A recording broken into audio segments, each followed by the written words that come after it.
পঞ্চায়তৰ ৬ নং ৱাৰ্ড সদস্য হিচাপে ৰাইজে যি আস্থা বিশ্বাস মোৰ ওপৰত ৰাখিলে তাৰ কাৰণে সকলো ৰাইজকে মই আন্তৰিক কৃতজ্ঞতা জ্ঞাপন কৰিছো এই মুহূৰ্তত।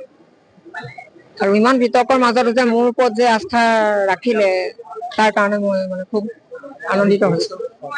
লিখা মেলাৰ যোগেদি আচলতে এইটোতে চবে গম পালে যে পৰিধি শৰ্মাৰ নামত লিখা মেলাটো ময়ে কৰি আছিলো। আচলতে লিখাবিলাক চায়ে মানুহে খুব কৰিছিলে। লিখা মেলাটোহে আচলতে মেইন কথা। আৰু আগন্তুক সময়ত মই এতিয়া যদি পঞ্চায়তলৈ এতিয়াতো যিহেতু যাবলৈ ৰাইজে সুবিধা কৰি দিছে, গতিকে তাৰ মই এইটো চকু ৰাখিম যাতে চৰকাৰী যিবিলাক আঁচনি, সেই আঁচনিবিলাক যাতে পাবলগীয়া প্ৰতিজন দৰিদ্ৰ মানুহে যাতে পায়, তাৰ ওপৰত চকু ৰখাৰ সমান্তৰাল ভাৱে কোনো বিভাগত যদি কোনোবা অন্যায় অনিয়ম সংঘটিত হয়, আগৰ দৰে যেনেকে লিখা মেলা কৰিছিলো দুৰ্নীতিৰ বিৰুদ্ধে, এতিয়াও মোৰ দুৰ্নীতিৰ বিৰুদ্ধে কলমটো চলিয়ে যাব। কোনোবা হৈছিলে, তেতিয়াও মই বহুত লিখিছিলো। তেতিয়া মোৰ ধ্ৰুৱজ্যোতি শইকীয়া নামতে লিখিছিলো, কিন্তু যেতিয়া চৰকাৰৰ বিৰুদ্ধে লিখো তেতিয়া মোৰ ভাবুকি বহুত পাইছিলো।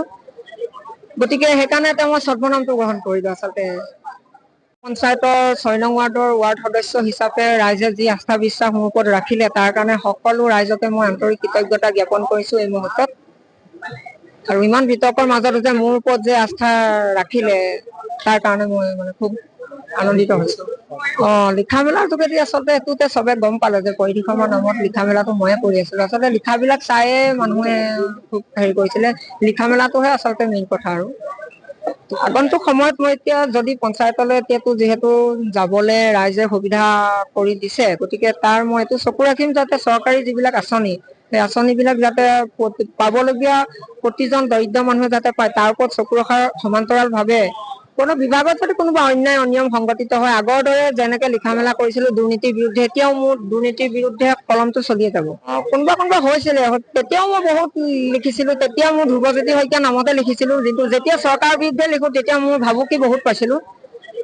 গতিকে সেইকাৰণে মই ছদ্মনামটো গ্ৰহণ কৰিলো। আচলতে পঞ্চায়তৰ ৬ নং ৱাৰ্ড সদস্য হিচাপে ৰাইজে যি আস্থা বিশ্বাস মোৰ ওপৰত ৰাখিলে তাৰ কাৰণে সকলো ৰাইজকে মই আন্তৰিক কৃতজ্ঞতা জ্ঞাপন কৰিছো এই মুহূৰ্তত। আৰু ইমান বিতৰ্কৰ মাজত যে মোৰ ওপৰত যে আস্থা ৰাখিলে তাৰ কাৰণে মই খুব আনন্দিত হৈছো। লিখা মেলাৰ যোগেদি আচলতে এইটোতে চবে গম পালে যে পৰিধি শৰ্মাৰ নামত লিখা মেলাটো ময়ে কৰি আছিলো। আচলতে লিখাবিলাক চায়ে মানুহে খুব কৰিছিলে।